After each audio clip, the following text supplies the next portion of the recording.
thinking it's a myth is that hypnotherapy, people say, is dangerous and unsafe.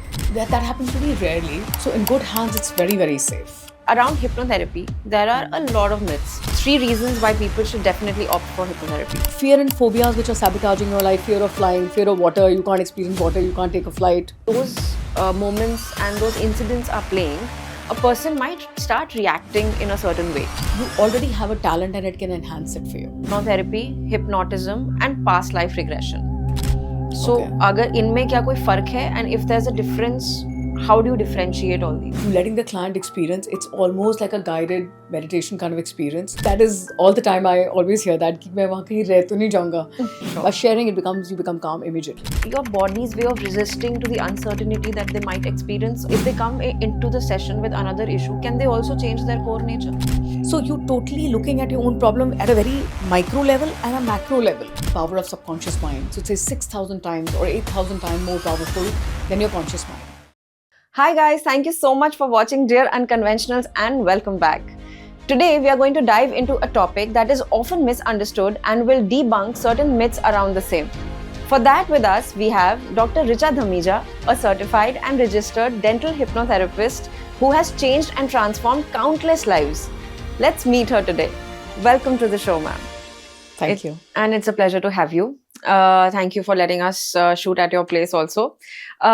Okay, so how we'll begin this is, first of all, I'll need you, around hypnotherapy, there are a lot of myths, okay, why people don't come for sessions easily, you know the works. So as we start this session, first of all, I want you to debunk certain myths straight away so that we can dive into it. So I'll tell you certain myths. Please address them as myths, or maybe if I'm wrong, say it's a reality, and please explain it to our viewers so it'll help.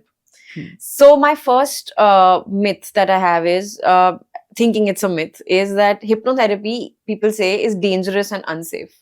So hypnotherapy in good hands by a trained clinical hypnotherapist, because the word clinical means it's therapeutic. The aim and the intention is therapeutic. So in good hands, it's very, very safe. So your conscious mind is not really sleeping. It is pretty much awake, but taking a backseat, and you're talking to the subconscious mind. So you can, of course, you're very aware of what's happening. So when it gets like unsafe, what does that mean? Like if they are with people who are untrained, for example, how can it go wrong? Okay. So that happens really rarely, because of course, if you're trained well and you've been practicing well, and it's part of the coaching that you're not supposed to do any leading as a therapist. You let a client do the sharing, and you stay with their thought and just guide their experience, not intervene. And otherwise, the only thing that can go wrong is you introducing false ideas in their heads. Okay. And them perceiving as like reality, and then getting stuck and with those ideas and stuff like that. So your thoughts might become theirs, like, or they might end up guiding them like your that. Your perception could become, so, but that's very rare, because mostly you're just staying quiet, you letting the client experience. It's almost like a guided meditation kind of experience. We're just letting them go through the process and reaching the origin of the problem themselves in their own mind. Right. In their own words. Okay. And second is, people say that one can get stuck in the session and they cannot come out on their own. So then that is all the time I always hear that कि मैं वहाँ कहीं रह तो नहीं जाऊँगा. So of course not, because your conscious mind. So I think to explain this, the most wonderful thing that I would like to share with your viewers is theory of mind. So conscious mind is just a very small percentage, 12% of your mind, where all your intellect, logical assimilation of data, understanding, decision making happens. That is what forms the I. That right. I feel this, I like that, and I'm good with that, I'm not so good with that. All that happens in the conscious mind. So the subconscious mind is a really powerful part of the mind, which is 6,000 times more powerful than your conscious mind. So when you're doing hypnotherapy, you're basically accessing subconscious mind, and your conscious mind is just taking a little backseat, but it's very much aware of what's happening. Right. Okay. Very interesting. And so the third myth is that hypnotherapists can make people reveal anything or any truth about them by making them unconscious. I would say that there is some truth to that. What? Because what happens is that so when you're guiding them their experience, and so the first premises of somebody coming to therapy is them seeking a resolution Hmm. and fixing some things or looking for answer or resolving something that they're not able to do on their own with the help of their conscious mind. So when they're coming to you, they're already seeking that resolution. While they're experiencing it, sometimes they're also startled that they may be able to recall things very vividly, like what were they wearing, what were they Hmm. thinking, which they're consciously not able to remember. So they also chance upon things while they are talking to the sharing with the therapist. So the square of trust between the therapist and the client is extremely important. They feel safe enough for them to go to places where they've not been, and they feel safe already to share whatever comes up. So the Okay, right. promise is faith and this true seeking spirit and surrender to the process. Okay, the next one is that hypnotherapy is about being unaware of your conscious mind and your surroundings. To some extent, that is true. So, I mean, once a guard is down, the conscious mind is down. So the breathing changes, the heart rate changes, and the person sort of is like a half trance-like situation. Having said that, the person is still safe. Let's say there's a fire in the building. The conscious mind will take over because the survival of the being is important. That's how the whole Hmm. mind works. So, yes, they could lose a bit of track of surroundings. They are in their own space. For example, when I'm using dental hypnotherapy, I say each time that you hear the sound of the drill, Hmm. you'll feel more and more relaxed. And I say that you're at a beach. So they're experiencing the Ah. sea breeze, they're experiencing the sand on their feet. And yes, they're not really there. They can't see how many dental assistants are working and all our procedures. They're not looking at तो the डर कम लगता है. injections and stuff like that. So, yes, they're not so aware of their surroundings. But having said that, in case of an emergency, your conscious mind will just take over. ओह! तो मतलब फिर आपको डर कम लगता है. तो ये तो आपके प्रोसीजर्स में Absolutely. और क्लिनिक में काफ़ी हेल्प करता होगा लोगों को, Absolutely. है ना? Absolutely. This is our thing. Added advantage to Absolutely. the thing. This is our thing. We do, dentistry under hypnotherapy. I think our clinic is the only clinic which offers this. That's great. I think it's so unique. मतलब अच्छी बात है कि like people are not scared. कई लोग अपने like dental जो treatments है उसके लिए जाते ही नहीं हैं because it's like it's so scary, etc. But now they know, so they know who to come to if they don't want to feel any pain. Yeah. So we get all the referrals of anxious patients. So the next one is that hypnotherapy is all about treating people only who have psychological issues. I think it's a very beautiful self-help tool. If you want to answer your own questions to yourself, you're exploring a why this is happening again or something. Not just an issue, but just to become a better version of yourself. You can enhance your focus, you can enhance your concentration, you can enhance your self-confidence. So it's not just for issues which are not working, but also to enhance the positive aspects that you already have. For example, I have fear of public speaking, and I know, but I have great content that I would like to share, and I would love to do it, but something is stopping me.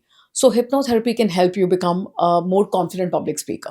Or you're a singer, but you're scared to go on a public platform and really sing and realize your potential. Yeah. So hypnotherapy can enhance what you already have and give you the confidence to go out there and achieve it. So not necessarily the Right. negative issues, which are of course depression, OCD, anxiety, grieving, many sorts of things that are stopping you.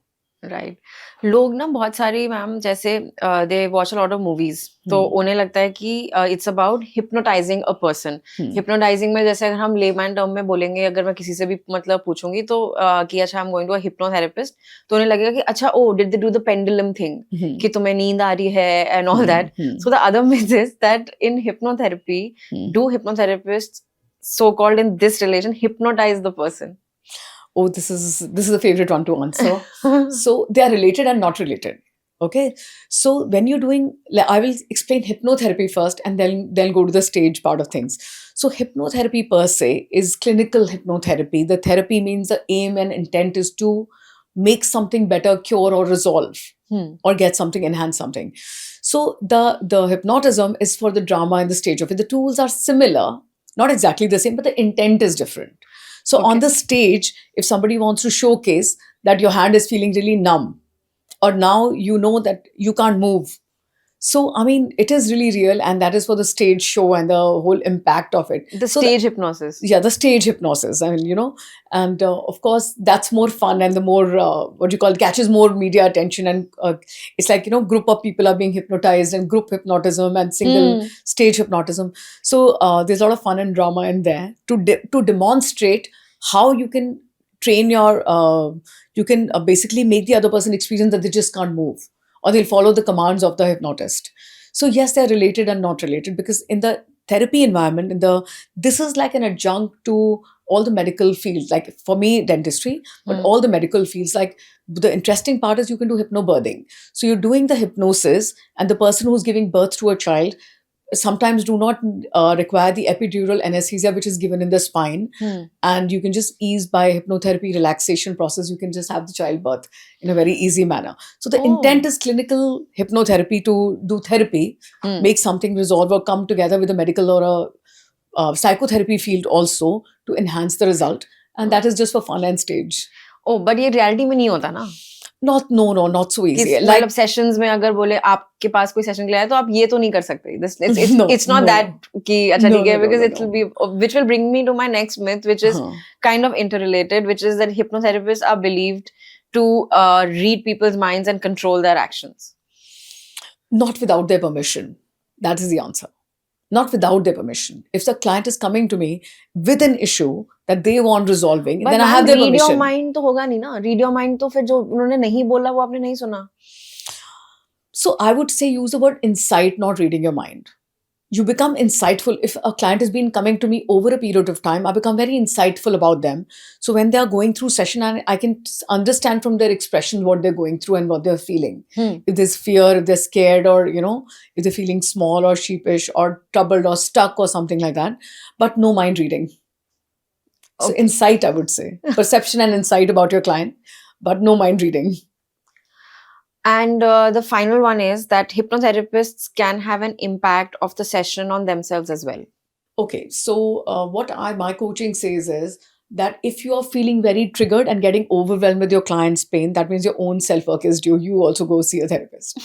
So otherwise, the therapist is supposed to just hold a very neutral platform where your client can experience anything extremely scandalizing for the rest of the world, but you don't get perturbed at all. You remain so neutral.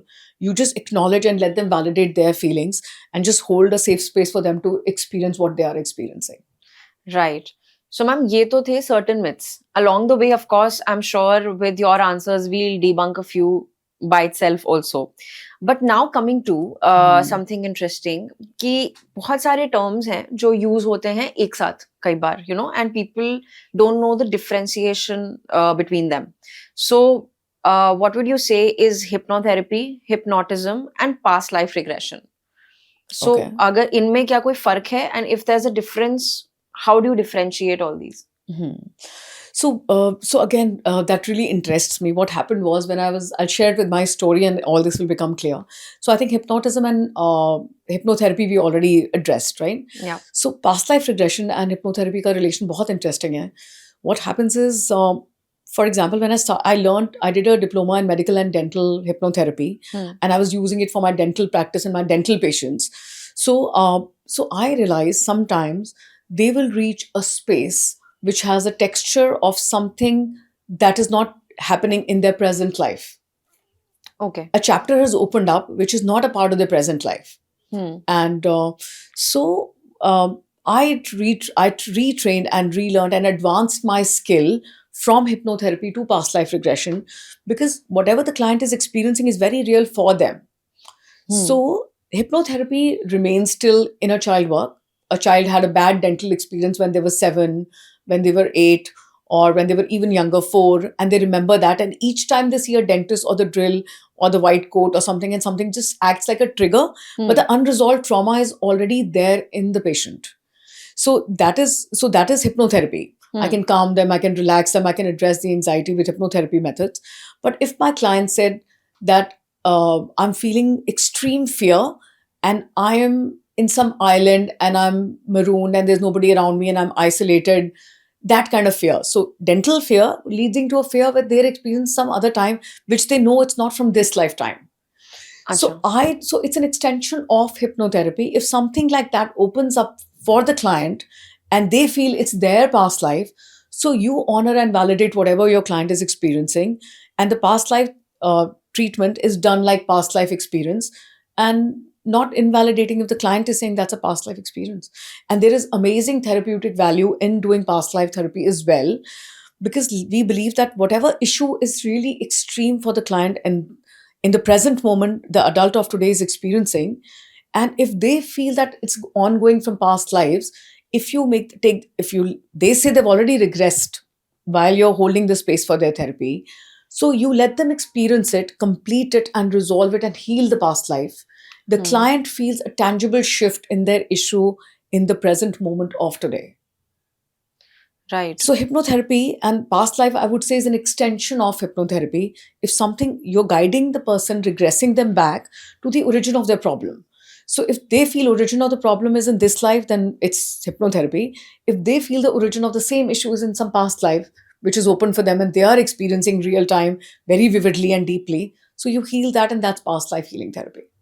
But in like during your session, has it happened? Have you also done past life like regression with them? Because you keep. I had to learn it because my client was experiencing something. Oh. I did medical and dental hypnotherapy diploma, and was sticking to clinical work.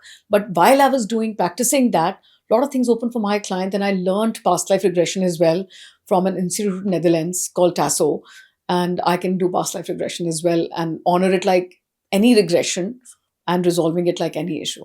But yes, past life regression therapy also has its place. If it's working for the client, that the proof is in the pudding. So then you will be like a believer of कि भाई past life होती है. My favorite way of explaining this is that the client comes with an issue A. It could be anything: anxiety, depression, sadness, procrastination, feeling stuck in their lives, and so the problem is issue A. In therapy, I believe you can see whatever B, whatever's coming up in your subconscious mind. Yeah. I respect subconscious mind. It is a sacred space where there could be primitive memories as well. And if the client is experiencing, and it is really real for them, Hmm. if they're describing in great detail that he's in Europe, he's feeling he's wearing a European royalty, or he's an African warrior, if they are experiencing, my job is just let my client experience whatever they're experiencing. Hmm. So they come with the issue A, they might experience something totally B, totally bizarre and unrelated, whatever.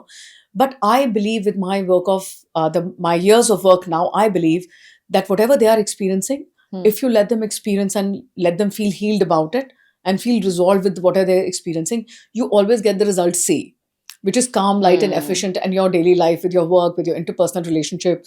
So after therapy, if people are reporting breakthroughs in their efficiency of work, better relationship with people, so I'm all for it. So I'll Yeah. sum it up for you. So the issue can be A, anything. You may experience something B, which you may or may not totally understand, but the result is always C. You feel calm and light and happy.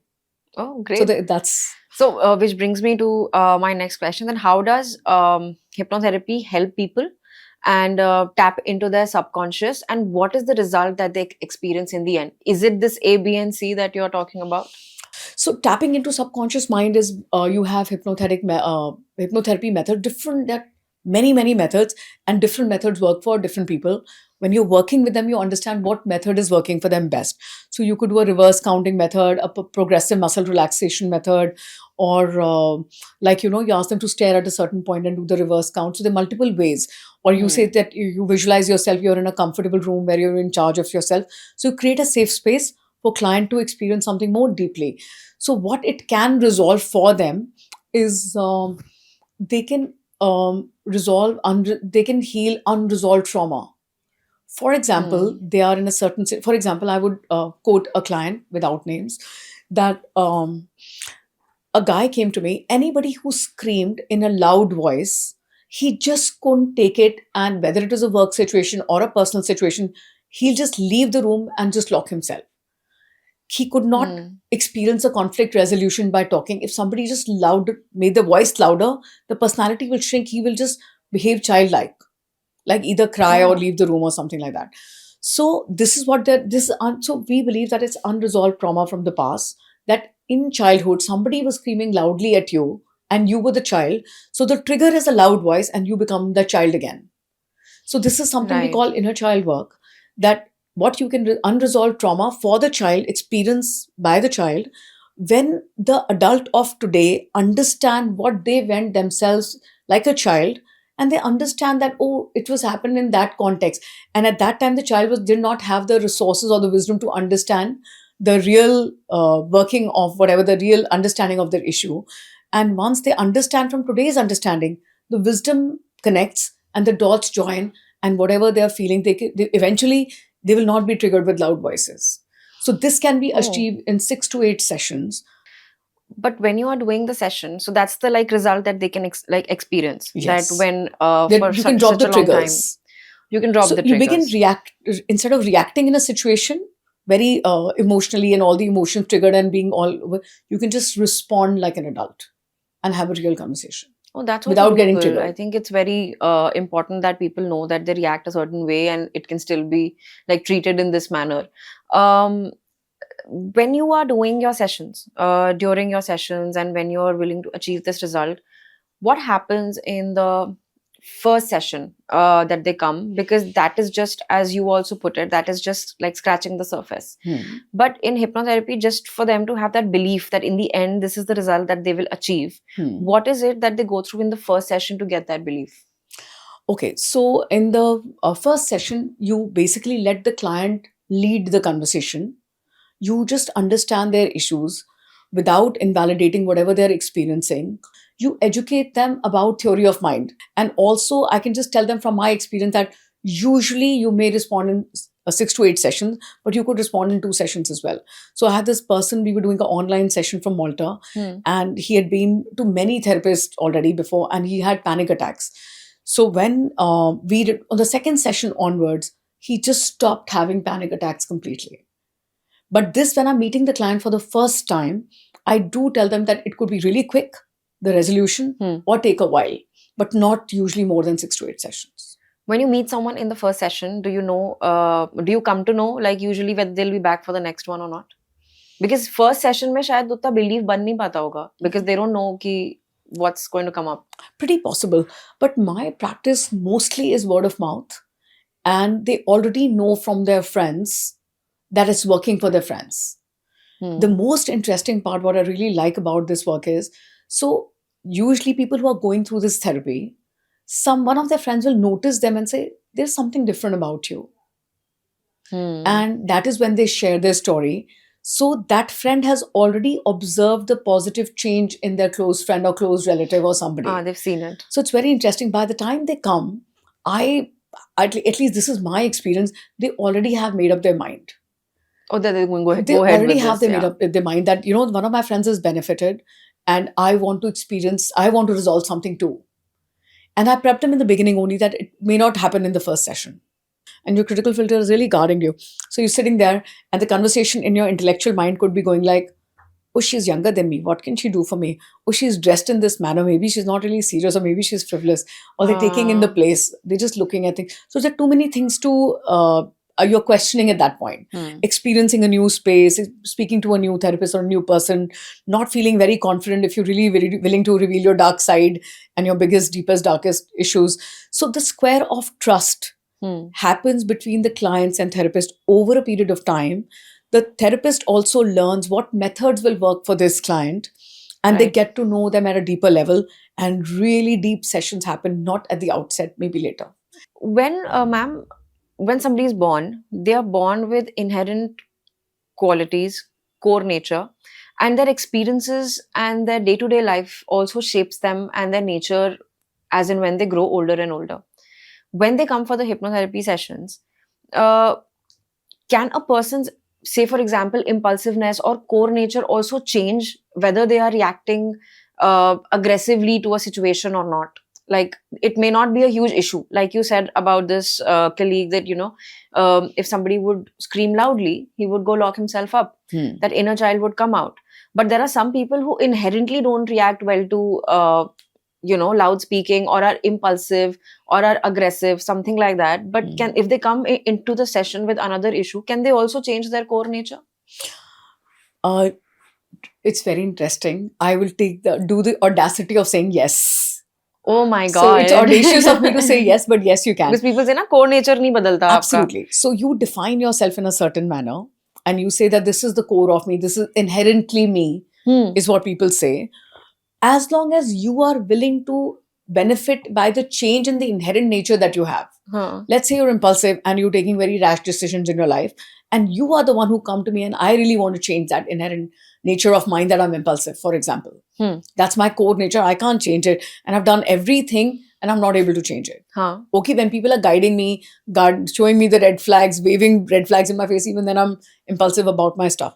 So when you go in deeper into conversation and the client is experiencing, the core nature and core beliefs are also coming from somewhere. Let's assume if we just stick to hypnotherapy, I said you're born clean slate, and somewhere you decided to be impulsive at some point. There was some situation where you needed to take immediate action and that saved your life or they saved you from some harm. So you learned that being impulsive is useful and you decided you're working from that core. So that could be it. But having said that, the past life therapy, of course, is the answer for changing core beliefs. Does hypnotherapy work for all? If you're an extremely guarded person, extremely critical, you already totally thinking that, oh, it can harm me, it can harm me, it can harm me. And your critical filter, you are holding on to the guard that you have, then you may not regress at all. But फिर वो आएगा ही क्यों? मतलब जिसको इतना guard है, उसको पता ही what happens in a session, then why should some people just come for the fun of it? Let's check the process out, and they may just have some questions about hypnotherapy mostly. They're just landing here and they're not regressing at all. But I totally agree with you. They say there's a part in the brain which makes you highly suggestible. So people who are very creative, highly suggestible people they regress more easily.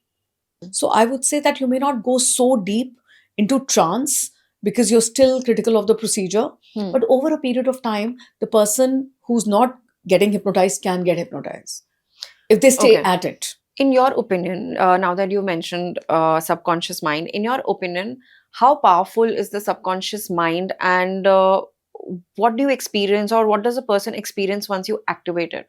It's supposed to be activated, right? It's not always. So again, there's a very wonderful book by Joseph Murphy called The Power of Subconscious Mind. So it says 6,000 times or 8,000 times more powerful than your conscious mind. So there are people who can access their own subconscious mind, and I would say those are leaders which have exceptional achievements. They can discipline themselves. They are very consciously able to break their own patterns. So there is they have access to their subconscious mind. There is something called self-hypnosis. So I'll just share a very simple method of doing it. So you just look up at your hairline and you just roll your eyes up and you consciously make yourself very, very relaxed. So you let go of all the muscles in your body, from your toes, calves, legs, thighs, the whole body, shoulders, back, just drop and relax, relax, relax. And then you begin to do positive affirmations like, I'm confident. I'm a very confident person. I can, or if you're dropping a food addiction, you want to work on yourself, and this is self-hypnosis, and you say, I just choose food, healthy food very easily. I really enjoy eating healthy food. So this is self-hypnosis. And so you can access your own subconscious mind as well. And you can train yourself. You can learn from me. I coach that to people. So I teach something called emotional freedom technique and self-hypnosis as a self-work tool that you can have access to in your own subconscious mind. And of course, I personally like it much easier. Just pop yourself in the chair and let the therapist do the work and help you achieve whatever you want to achieve. Yeah. When I go to a gym, I can either work out on my own or can get a trainer. Yeah. So self-hypnosis is like you working out on your own and improving and enhancing your own positive potential and dropping whatever's not working in your life. And the therapist can just help you do it much faster. And it's just easier. So let them do the work. So how does it, so-called in quotes, if I may put it, heal people? Okay. So I believe that somewhere within you, you decide that you've had enough and you want to heal. And so healing occurs because there are people who just don't want to let go of their own issues. And they want to be exactly the way they are, and they can resist change. So people who are willing to become better, evolve easily, or want to become better version of themselves, or they want to they have certain set of goals where they think that they want to keep improvising, keep growing as a person, and become like a more wider and a larger than life person. Hmm. I think these are the way that it can help you. I mean, healing happens if you want to heal. For example, past breakup for a Hmm. person at a younger Yeah. age can haunt and become excess baggage for their forward future relationships. Yeah. If you're able to heal and mourn and grieve your own trauma when you had experienced that breakup as a much younger person, and you're able to heal that unresolved trauma, you can show up as a more wholesome partner in your present relationship. Okay, so that's how it's helping heal people. During your sessions or after that, I'm sorry, but I want to know that after the session, once it's over, do people remember what they have said? If it's also one of the doubts that people have, that will I remember Hmm. once I'm into that state and once I'm out of it, will I remember what's happened and what I've said during that state? So when your session gets over, Hmm. I think you do remember most of it right after. Hmm. Most of it you remember. Hmm. But then what happens is when the shift begins to happen, it's something altering, some pattern is breaking in your subconscious mind, your belief system.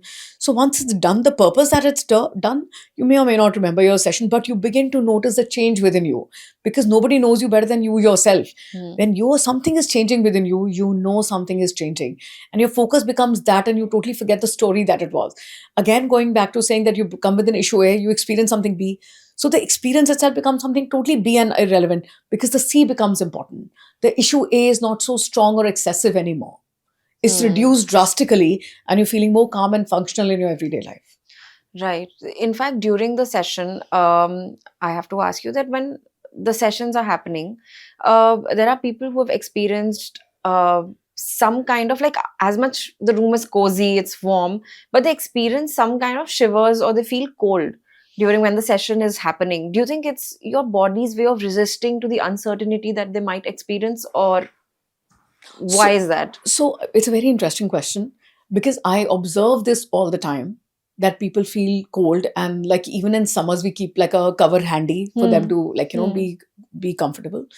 But so it could be either some form of release, like some release is happening, or it could be some kind of resistance. I think resistance is a more common experience, that you know that you're going into some zone and something is Hmm. coming up for you, your body could be resisting it. But I don't really have a definite answer for that, but I observe it all the time, that people feel cold.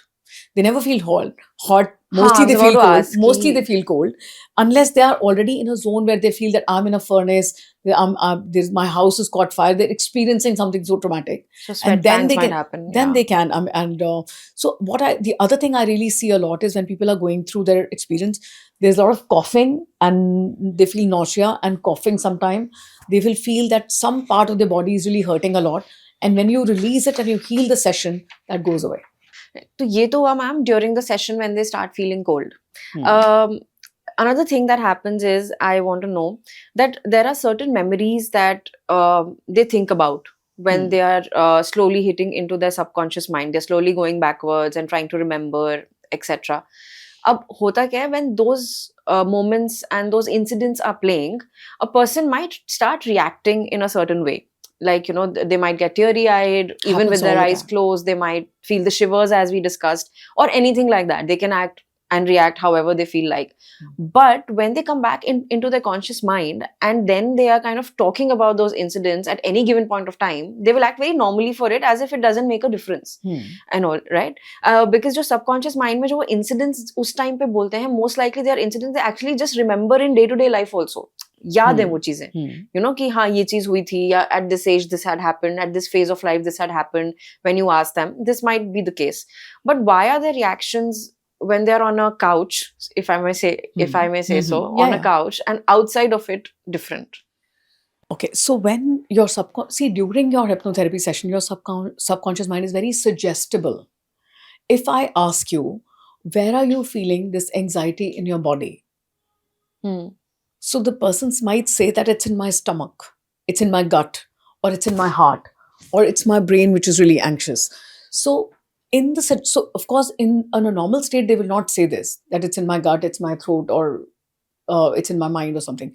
I can also ask what color is it, and they'll give it a color also, like it's brown, it's fuzzy, it's like a ball. There's like a something that's stuck in my throat, which is like a cactus or something like that. Or I can feel barbed wire around my head. So when you are in a hypnotherapy state, Hmm. you are feeling things way more deeply. And we believe at some point, let's say I have pain in my wrist, Hmm. and in my session, I'm feeling there is a rope on my wrist, and that is what's causing the pain. So during hypnotherapy, we believe that there is some memory in your body, and there is the concept of cellular memory field. So we believe Okay. in hypnotherapy that mind is not just something that's located in your brain, in your head, but the body is storing all the thoughts, feelings, and what was felt at a certain point, what was felt, the butterflies in the stomach, or the extreme fear in my heart, or something like that. So during the hypnotherapy, people experience it way more vividly, very specifically in the Hmm. body. They will even experience the color and the texture of that emotion, and what is the impact of that emotion on their everyday life. Like sometimes in a deeply feeling in the body way, sometime in hypnotherapy, we make them visualize from a bird's eye view. So you're totally looking at your own problem at a very micro level and a macro level. So all these are very different from what you normally consciously feel.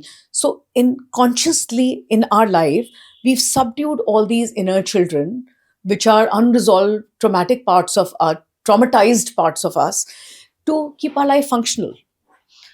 Right. So is it So safe? you're talking about it is in a very mellow manner. Right. So is it safe to say that subconscious mind and in your hypnotherapy sessions, it's the feeling in those incidents that you experience, and in day-to-day life, your logical brain takes over? Absolutely. So conscious mind is your logical. So one of my Hmm. favorite analogies to explain the difference between conscious, subconscious, and therapy and outside therapy is, so for example, when I'm driving my car, Hmm. I'm also changing the gear. I'm listening to music. I'm talking to my friend. I still don't know that I need to take a ride to go to my house or something like that. Hmm. So many things are happening autopilot. Subconscious mind is doing, changing the gears, listening to the music. You may hum that song later without realizing you picked up the lyrics of that song. Hmm. But you're making a conscious right turn. I need to go home and things like that. And, making a note, I'm late and I need to be home or something, or talking to your friend. So that you're doing from the conscious mind. Yeah. So subconscious mind is taking a backseat. Hmm. When you're driving, subconscious mind is taking the backseat and changing the gears and doing autopilot things. And the intelligent mind, the conscious mind, is doing stuff, the Hmm. decision making and stuff. In therapy, your conscious mind does not sleep off, it just takes a backseat. Subconscious mind comes in the driver's seat. That's Okay. the one responding to the conversation from this thing, recalling events from the past, Hmm. reaching the origin of when this issue started in their lives, and all these things, and feeling deeply in the body like a choking emotion or a nausea or a cold or something like that, deeply feeling everything. That's your subconscious mind. Okay. And your conscious mind sometimes is listening to this conversation and saying, wow, why am I talking about this right now? Or Hmm. something like this. So the analogy is that during therapy, subconscious mind is in the driving seat, conscious mind is in the back seat, but it's Okay. present. But it's present. Yeah. But ऐसा होता है that there are like people who come into like sessions with you, but can there be a break in reaching a certain point, like the healing process, because they want immediate outside solutions for the like problems that they're going through? Or do they just become empowered to deal with them better in the outside world? I just feel the change is within you. When you become a better version of yourself, like I said, instead of reacting, you start responding.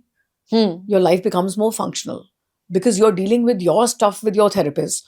So you're going into the outside world more wholesome and more sorted, and even more aware about your own patterns, which in a normal day you may overlook. You may think it's very easy to blame the other person and say the problem is there, but you have to realize what it's triggering in you, why Hmm. you are reacting in a certain manner to this person. This person is being whatever they're being, but it's a reaction in you is 10x. So we also believe that whatever is excess, the excess reaction in you, which you totally hate and you totally cannot stand, Hmm. can be mellowed down and the life becomes more functional and wholesome. So it's just like the way you journal. Yeah, exactly. Also, like, that's also Exactly. private. That, Absolutely. okay, this is for your this thing, but So it's an extension of that. Like journaling is yeah. one way of working on self. You are the diary. That's the difference. That's the Yeah, difference. yeah. You are the diary and you can respond. Yeah, Give this that's right. difference. That's right. So you can park your You can park your thoughts. So you can park your thoughts with me. Yeah. But the journey again is yours and your own experience, which are really real for you. Yeah, absolutely. In fact, here this brings me to You bring me the diary and say, this all is not working. How can you make this better for me? Yes. So I take that's that the diary response. deeper. Yeah. And what kind of people then would you suggest should definitely take up hypnotherapy, and what sort of people should you recommend definitely avoid it? Got that. So people who should stress management and health are directed. Extreme levels of stress can cause multiple diseases in the body, Hmm. and unresolved trauma can make you almost like a borderline personality. A person who has a lot of unresolved trauma can be a very temperamental, lashing out kind of person, or an insecure person. And so, people who experience like borderline personality kind of traits, very excessive, we can really, really be useful there. So when you bring down the normal everyday life stress, like for example, a mother managing home, managing job, managing child, all the stress levels, it's impacting somewhere your health.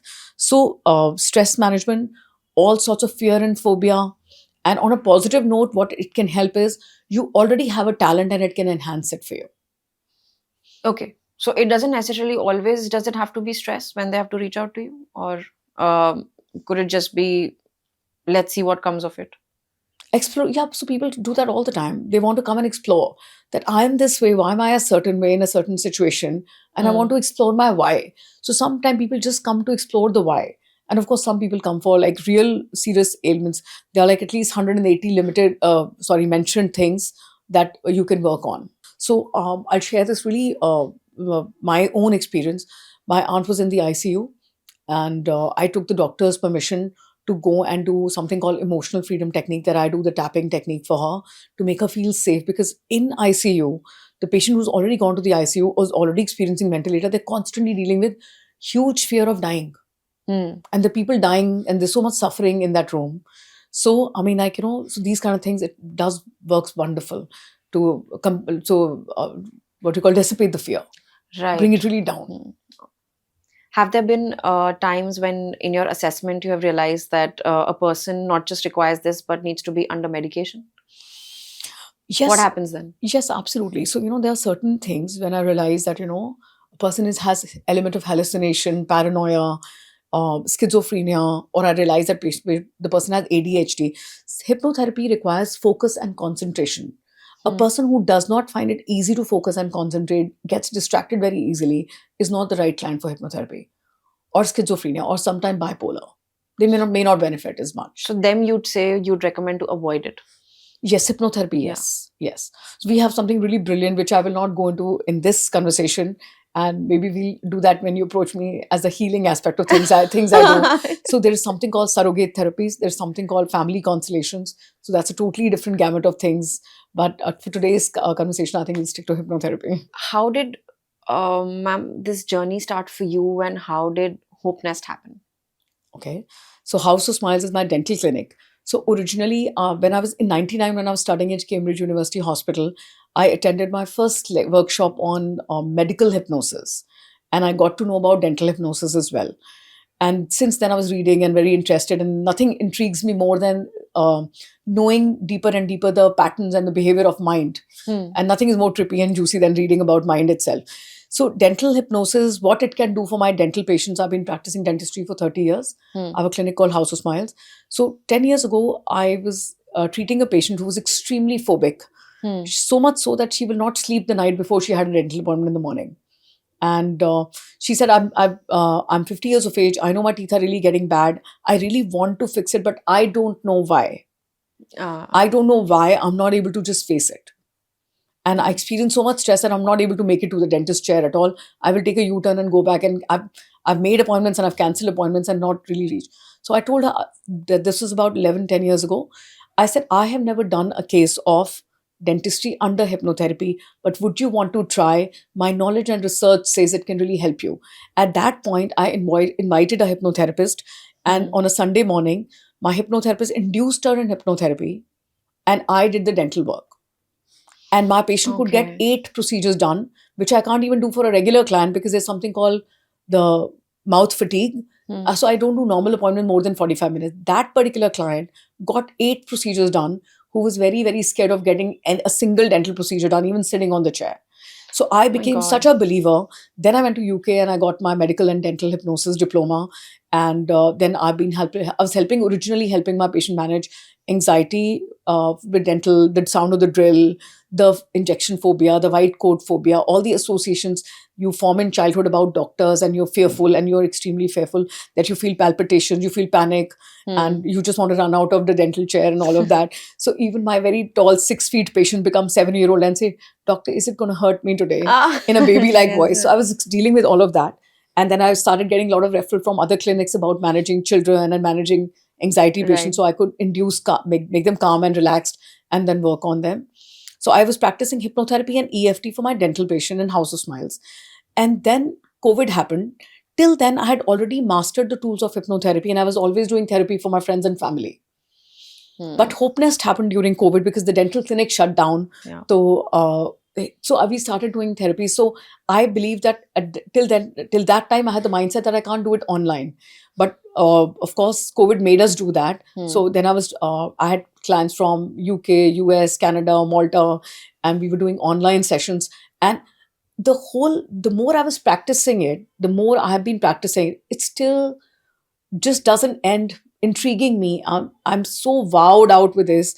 I'm experiencing moments of marvel when it can help the people that it can. And it's such a fascinating journey. And Hope Nest happened at this point. I would really like to acknowledge my junior Dr. Sia. So she's also a dentist, Acha. and this painting is by her. Okay. And if it would not, so we got together because clinic shut down. Huh. We still had salaries to give to our staff. So Dr. Sia and I got together and we gave the brand Hope Nest, and we made a digital platform, and she managed all the digital platform awareness about it. So she handled the awareness part of it. When people made queries, she answered those queries, and I did the session. So Hope Nest happened. Okay. So I think without her presence, it would have never happened the way it's happened. Not just for knowledge and research, but to bring about any change in your life. Have you ever gone through a hypnotherapy session? It started with me. I was Huh, no, going that's through. what I want to I know. so I was experiencing some very extreme stress, Hmm. some interpersonal like relationship issues, and I think I was 40, and I would thank those people today because of them. So one of my friends kept saying, "Why don't you go for a session? Why don't you go for a session?" So I did go for one session, and when I experienced my first hypnotherapy situation, and I came out of that session, I said, "Wow, I need to learn that." So I was already curious. I was already reading a lot. I had read multiple books by Dr. Brian Weiss about Many Lives, Many Masters, and I was Yes. always intrigued and always reading.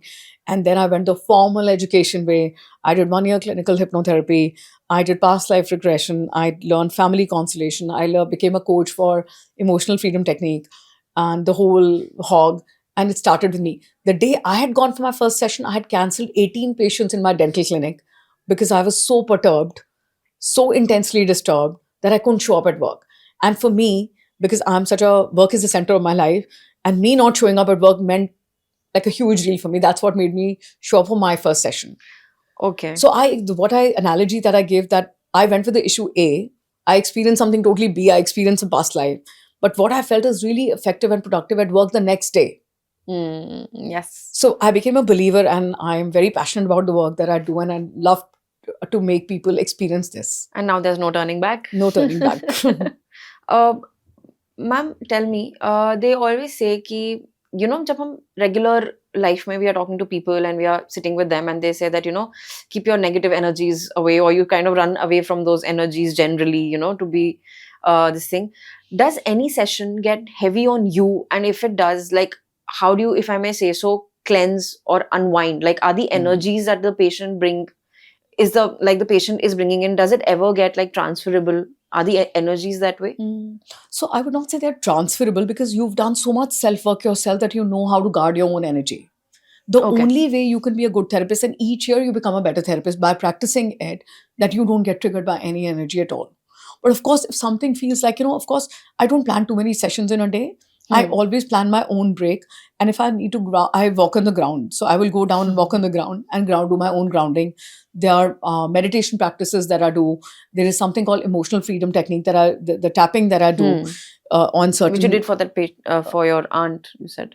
Yeah, Hai na? yeah. So I do emotional freedom technique for myself if I need to. If I before a session, if I feel I'm really bogged down or agitated, irritated, or not feeling well, I will do my own EFT, my self work before coming closer to a client, and then carry on for them. So now it doesn't get heavy on you Not per at all. se. Not at So all. I think it's been a long time. that So you train that muscle that you don't get entangled. So you have to be empathetic, not get overwhelmed with their experiences. sure. Yeah. Now I have something very interesting to ask you. Suppose if there was one fictional or mythological character or a character in history that you could do hypnosis, if I may say so, hypnotherapy on, who would that be and why? I think it'll have to be a scientific character because science really intrigues me. So I would say Einstein or Stephen Hawking. Oh wow. And why? Not just because science Because- intrigues you, but what is No, it about their brain? What made them download such fascinating theories from everyday life, like how Newton operated, or how Einstein operated, or how Stephen Hawking, how they did those scientific discoveries. Oh, great. How, Very so what is interesting. their, what level of, how were they questioning life and the things, phenomena happening around them that led them to come up with a theory and share the whole world and educate and give them breakthroughs. I would have not thought you'd pick any character, Scientific like character. a scientific character. On a fun in note, history. it'll be Shah Rukh Khan. On a fun note. Okay, still how that brain works. Great. Yeah. With that, ma'am, I would like to pull you into our interesting segment, which is the top 3 rapid round. It's a fun segment Okay. where I'll ask you. All ready for it. Yes, where I'll Okay. ask you 3 questions and you can only rapidly give me 3 pointers for each. Okay. Okay, I hope I ready? do well, yes. So my first question is 3 tips to instantly calm an anxious mind. Tapping and becoming aware of your senses. Smell something, hear something, taste something, listen to music or touch something. Oh, Ground yourself or eat something, ground yourself. and third? I think a shower helps. Just go take a cold shower. Right. Second question. Talking helps, I think. Talking helps. Talking also helps. Talking to a friend, reaching out for helps. Sure. By sharing, you become calm immediately. And 3 reasons why people should definitely opt for hypnotherapy. To address addictions, which are self-harming. Smoking, alcohol, any addictive behavior, addictions. Fear and phobias, which are sabotaging your life. Fear of flying, fear of water. You can't experience water. You can't take a flight. Fear and phobias. And definitely enhancing your skills. Okay. To be the best version, or for a singer to unleash the singing potential, or an artist to unleash artists. But that I know that from my personal experience, that the artist came out and such a prolific artist it turned out to be. I started painting a lot. I think that's a fruit of my therapies on me. Yeah. 3 prominent experiences in your life that have shaped who you are today. Traumas. Okay. I think the latest one would be COVID. Okay. Yeah. I mean, what people were going through, it was such a mass suffering kind of thing. And then the very ability of being able to do something, humbling, humiliating, enriching experience. I think that's what I think it made me more compassionate person, more open person, because I did so much work with so many people. And then I think learning hypnotherapy is such a marvelous journey. When I started my own education of this field, so I think anybody who's really looking to really add to themselves can experience this journey of learning hypnotherapy, self-hypnosis and all that, because it gives you so many tools to handle everyday life. So that was turning point when I said yes to hypnotherapy. And I think the third thing would be when I did my first art exhibition in India Habitat Center. Oh, wow. So, I was painting always on my own for myself because it was my own meditation and my own self-work kind of thing. But putting myself out there for the public to see and criticize my work was then another turning point. Oh, great. So I've had many exhibitions, and I am a selling artist now. And I've had many art exhibitions. So I think that's another fun point, turning point. Please call us for your next one. We'd love to see. Absolutely. I didn't know this about you, actually. Absolutely. Great. Absolutely. What I'd like you to leave my viewers with is, ma'am, a message to my viewers who might be scared of coming in for hypnotherapy, and one advice to aspiring hypnotherapists, like people who want to become hypnotherapists in the So future. to people and to hypnotherapists. Yes. Okay. A message for the people who are scared to come and for hypnotherapists? Anybody who wants to become one. Okay. That advice. Oh, the people who want to study. Okay. So people who are scared to come, I would say that, you can bring a friend along, and then there's nothing to be scared of. And of course, educating yourself about the method that it can offer. So I normally, in the first consultation, I don't get into a session. I advise and normally just talk about it. So you talk about your issues and understand what this can do for you. The theory of mind, understanding theory of mind, how the mind works, really helps open up. So I think education is the key, where the information helps you open up and be receptive to it. And to the friends and family, I would say, encourage each other to, drop the taboo about therapy, because it can really prevent a lot of complications in your life and make your life more light and fun. People who want to study hypnotherapy, I would really encouraging. I think people are becoming more and more open to it. And the studies are out there to prove that it really works. And so I think it's a wonderful field to get into. And I like to train medical doctors and dental doctors in all the methods that I know. So how they can help their patients deal with their emotional component of their disease suffering. So they can really add to their practice. So all the physicians, all the surgeons become more and more open to hypnotherapies. And anybody would like to get in touch with me, your viewers, I'd be happy Sure. to help them connect with them with the institutes which are teaching good courses. Sure. Thank you. Richa ma'am, thank you so much. This has Thank been you. so enlightening, I would say, not just for me, but also for my viewers, I'm sure. I'm amazed at how much you already know, the kind of questions you ask me. I think you put in the work, and I'm sure you enjoyed it too. Yes, I loved having I you. enjoy talking to you. Yes, same here. Absolutely. The pleasure is all mine. Thank you so much. Thank you. And for all you guys out there, thank you so much for watching this. And in case you guys want to book your own hypnotherapy sessions, please go ahead with it. I'll also leave ma'am's page link and contact details in the description below. Don't be scared. Go try it out for yourself to see. It's just self-work. There is no big deal about it.